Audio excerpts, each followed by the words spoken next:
नमस्कार. शिवसेनेचं मुखपत्र सामना जे आहे त्यामध्ये अलीकडेच एक वृत्त प्रसिद्ध झालं आहे, जे संजय राऊतांनी अर्थात लिहिलेलं आहे. त्यांचं जे रोखठोक सदर ते चालवतात त्यामध्ये त्यांनी असं लिहिलं होतं की उपमुख्यमंत्री एकनाथ शिंदे यांनी नुकतीच अमित शहा यांची पुण्याला ते ज्या हॉटेलमध्ये उतरले होते त्या हॉटेलमध्ये जाऊन पहाटे 4 वाजता भेट घेतली आणि या भेटीमध्ये त्यांनी मुख्यमंत्री देवेंद्र फडणवीस यांच्याबाबत काही तक्रारी अमित शहा यांच्याकडे केल्या आणि ते एवढ्यावरच थांबले नाही आहेत संजय राऊत. तर त्यांनी त्या भेटीमध्ये जो संवाद झाला, दोघांमध्ये जे बोलणं झालं त्याचेही तपशील दिलेले आहेत. ते तपशील असे होते की एकनाथ शिंदे यांनी 4 वाजता अमित शहांच्या हॉटेलचा दरवाजा ठोठावला. अमित शहानी दार उघडलं आणि त्यांना आत घेतलं आणि त्यांना सांगितलं की हां शिंदेजी बोला, तुम्हाला काय बोलायचं आहे. तर त्यांनी सांगितलं की सध्या मुख्यमंत्री देवेंद्र फडणवीस आहेत, हे माझ्याबद्दल तेवढे फेवरेबल नाही आहेत. म्हणजे त्यांनी मी मुख्यमंत्री असताना जे निर्णय घेतले होते त्या निर्णयांना स्थगिती दिली आहे आणि त्याची चौकशी सुरू केली आहे. त्याच्यानंतर माझ्या प्रत्येक कृतीमध्ये मला ते रोखण्याचा प्रयत्न करत असतात आणि माझ्यावर कुरघोडी करण्याचा प्रयत्न करत असतात. त्यांनी मला जवळजवळ वाळीत टाकल्यासारखं केलेलं आहे. माझं महत्त्व कमी करण्याचा त्यांनी सातत्याने प्रयत्न चालवला आहे. त्यावेळेला शहा त्यांना असं बोलले की हे कसं शक्य आहे. बरं ठीक आहे, मी देवेंद्रजींशी बोलतो.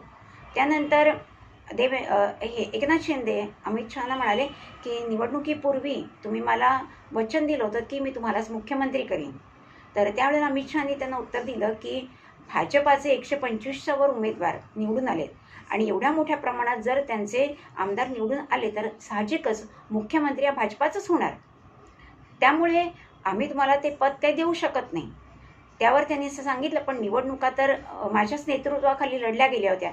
तेव्हा अमित शहानी त्यांना सांगितलं की नाही, निवडणुका या नरेंद्र मोदी यांच्या नेतृत्वाखाली लढल्या गेल्या होत्या आणि त्यामुळेच तुम्हाला आम्ही मुख्यमंत्रीपद देऊ शकत नाही. आणि त्यातून तुमची जर इच्छा असेल की तुम्हाला मुख्यमंत्रीपद हवंच आहे तर तुम्ही असं करा की तुमचा पक्ष जो आहे तो भारतीय जनता पक्षामध्ये विलीन करा. तर ते म्हणाले की मी असं कसं करू शकतो. तर त्यांनी सांगितलं तुम्ही असं केलं तरच आम्ही तुम्हाला मुख्यमंत्रीपदाची संधी देऊ शकतो, कारण मुख्यमंत्री हा भाजपाचाच हवा असा आमचा आग्रह आहे. ते म्हणाले पण माझ्या बाकीच्या कार्यकर्त्यांचं काय होईल, माझ्या पक्षाचं काय होईल. तेव्हा त्यांनी सांगितलं ती काळजी तुम्ही करू नका. हा जो तुमचा पक्ष आहे तो निर्माण आम्हीच केलेला आहे आणि त्यामुळे बाकीच्यांचं काय होईल ही चिंता तुम्ही करू नका. तुम्हाला मुख्यमंत्रीपद हवं असेल तर तुम्ही भाजपात विलीन व्हा. आणि अशा प्रकारे ही बैठक संपली. आता सुरुवातीला प्रसारमाध्यमांमध्ये किंवा कुठच्याही वृत्तवाहिनीवर अशा प्रकारची बातमी प्रसारित झाली नव्हती किंवा त्याच्यावर काही चर्चाही झाली नव्हती. पण आता मात्र याच्यावरचा पडदा हटलेला आहे आणि आता याला दुजोरा अनेकांकडून मिळतो आहे की अशा प्रकारची बैठक ही झालेली होती. मग प्रश्न असा पडतो की ही बैठक का झाली, अशी कोणती अर्जन्सी आली की ज्यामुळे पहाटे 4 वाजता अशी बैठक हॉटेलमध्ये अमित शहा जिथे पुण्याला उतरले होते तिथे जाऊन एकनाथ शिंदेनी केली. त्याच्यानंतर आता देवेंद्र फडणवीस असं म्हणतात की त्या भेटीमध्ये मीही होतो. मग आता त्यांच्या विरोधातच तक्रार शिंदे साहेबांनी ही अमित शहांकडे केली, ती त्यांच्या समोर केली आणि त्याच्यावर देवेंद्रजींनी काहीच उत्तर दिलं नाही किंवा अमित शहांनी त्यांना काहीच जाब विचारला नाही. ते असो, जे काय झालं असेल ते त्यांना माहिती, कारण एवढेच तपशील आपल्या हातामध्ये आलेले आहेत. असं असलं तरी आजपासून विधिमंडळाचं जे अर्थसंकल्पीय अधिवेशन सुरू झालं आहे तत्पूर्वी काल सत्ताधाऱ्यांनी विरोधी पक्षांसाठी चहापानाचा कार्यक्रम आयोजित केला होता. या चहापानाच्या कार्यक्रमावर अर्थातच विरोधकांनी बहिष्कार टाकला आणि त्यानंतर सत्ताधाऱ्यांची म्हणजे मुख्यमंत्री फडणवीस आणि 2 उपमुख्यमंत्री एकनाथ शिंदे आणि अजित पवार यांनी एक संयुक्त पत्रकार परिषद घेतली.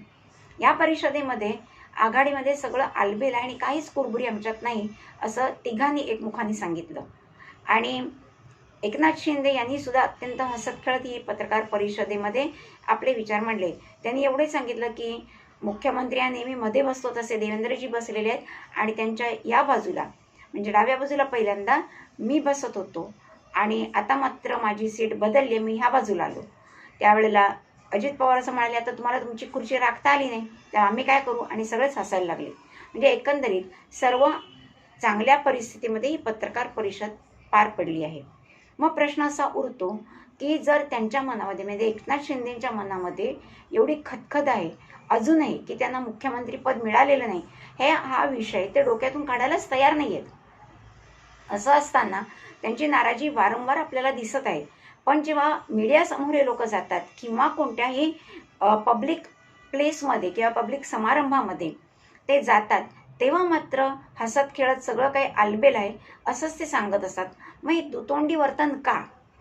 दुतोंडी किंवा त्यांचं असं परस्पर विरोधी वर्तन का होतं, याचा जर आपण विचार असा केला तर असं कळतं की असं आपल्याला जाणवतं की हे खरं आहे की एकनाथ शिंदे यांची कोंडी किंवा त्यांचं महत्त्व कमी करण्याचा देवेंद्रजींनी पूर्णपणे प्रयत्न चालवला आहे.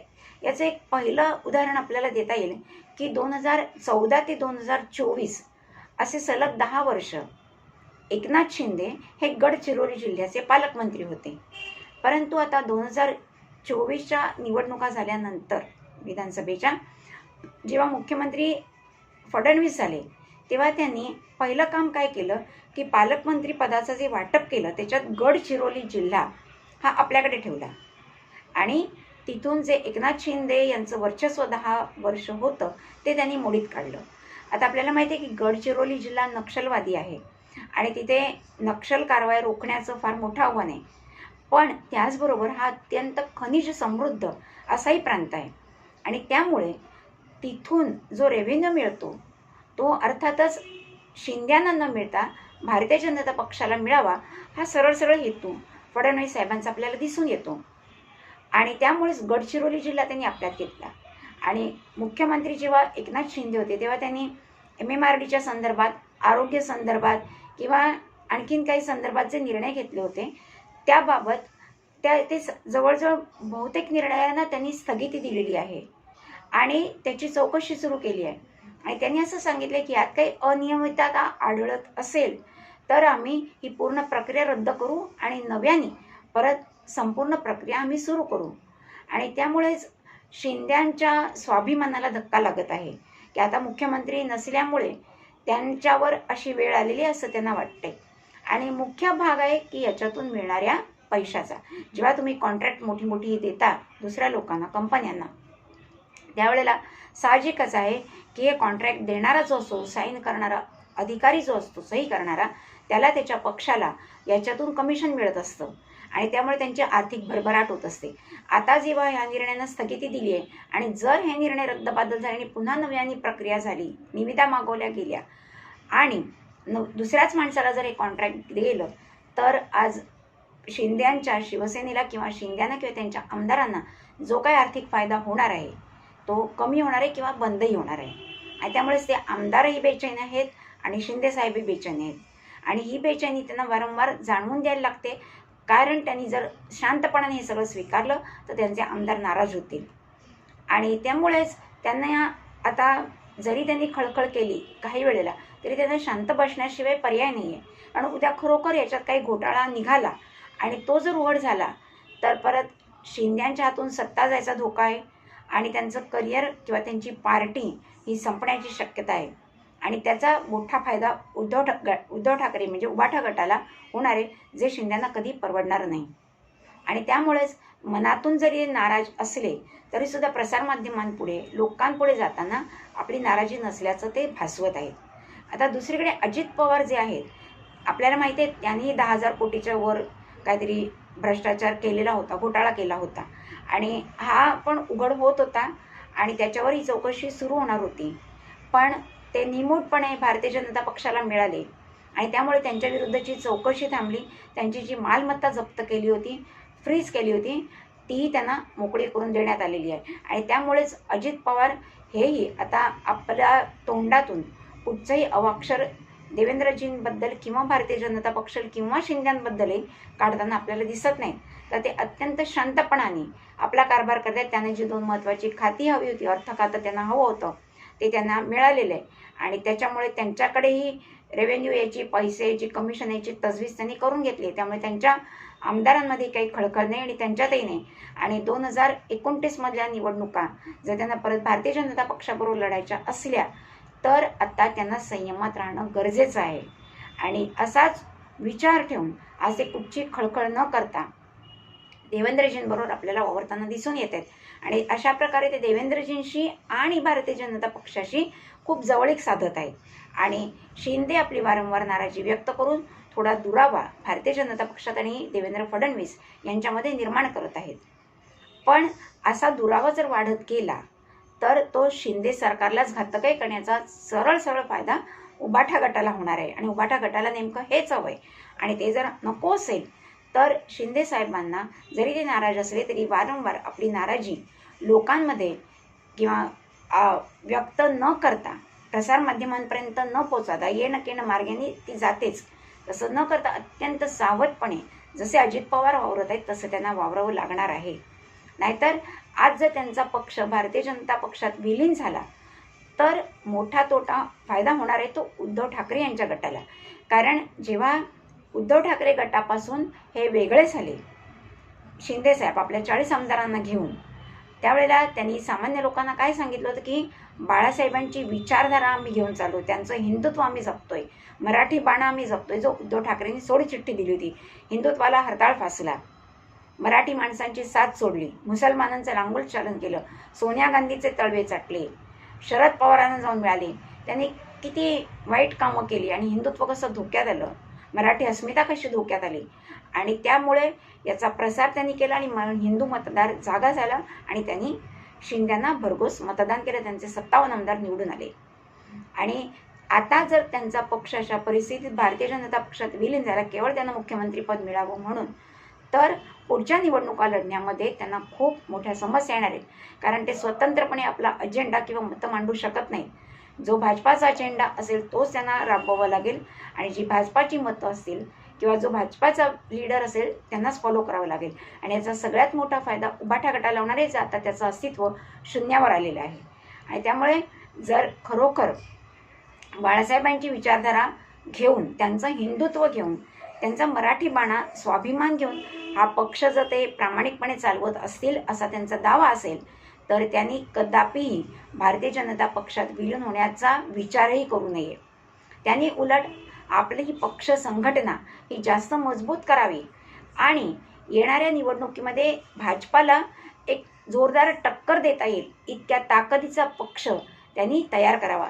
जसं बाळासाहेब ठाकरे जेव्हा होते, हिंदू हृदय सम्राट बाळासाहेब ठाकरे, तेव्हा त्यांचा पक्ष अतिशय पहिल्यांदा सुरुवातीला छोटा होता, त्यांनी हळूहळू वाढवत नेला आणि त्याचं इतकं महत्त्व त्यांनी निर्माण केलं की भारतीय जनता पक्षाला त्यांच्याशिवाय सत्ता स्थापन करणं केवळ अशक्य झालं होतं. आणि बाळासाहेबांचा पक्ष फोडण्याचा जर कोणी प्रयत्न त्यावेळेला केला होता तर तो त्यांनी यशस्वी होऊ दिला नाही. कारण बाळासाहेब खंबीर होते, पूर्ण पक्षावर त्यांची पकड होती आणि त्यांनी पहिलंच सांगितलं होतं की ज्या दिवशी माझ्या पक्षाचा काँग्रेस हा होईल त्या दिवशी मी माझं दुकान बंद करेन. त्यामुळे बाळासाहेबांचं विजन क्लिअर होतं की ते युती हे भाजपाशी किंवा हिंदुत्ववादी संघटनांशी करतील, पण आपला पक्ष हे कधीही कोणत्या दुसऱ्या पक्षात विलीन करणार नाही. आणि त्यामुळेच आता शिंद्यांवर महत्त्वाची जबाबदारी आहे की भाजपाने जे आता दबावतंत्र अवलंबलं आहे किंवा त्यांची कोंडी करण्याचे जे प्रयत्न चालवले आहेत त्यामुळे वारंवार नाराज न होता किंवा त्याबद्दल सारखे तक्रारीत वरिष्ठांकडे करणं त्यांनी बंद करावं. आणि बाळासाहेबांची विचारधारा, त्यांचं कर्तृत्व जे होतं, हिंदुत्व होतं, स्वाभिमान होता, बाणा होता, तो तसाच त्यांनी पुढे चालू ठेवावा आणि आपल्या पक्षाला इतकं स्ट्रॉंग बनवावं जसं बाळासाहेबांच्या काळामध्ये हयातीमध्ये शिवसेना होती की बाकीच्या पक्षांची बोलतीच बंद होईल. ही थोडी कठीण बाब आहे पण अशक्य तर नक्कीच नाही आहे. आणि म्हणून आता त्यांनी अशी नाराजी उघड व्यक्त करू नये. केवळ मुख्यमंत्रीपदासाठी जी चूक उद्धव ठाकरे यांनी केली ती यांच्या पक्षाने किंवा एकनाथ शिंदे यांनी कधीही करू नये. कारण इतिहासातून आपण शिकायचं असतं. इतिहासातल्या चुका जो पुन्हा पुन्हा करतो तो अर्थातच लयाला जातो हे आपल्याला माहिती आहे. आणि आता विरोधी पक्षनेते पद जर उबाठा गटाकडे आलं तर त्यांचा एकच कार्यक्रम राहणार, तो म्हणजे एकनाथ शिंदे यांच्यावर निशाणा साधायचा.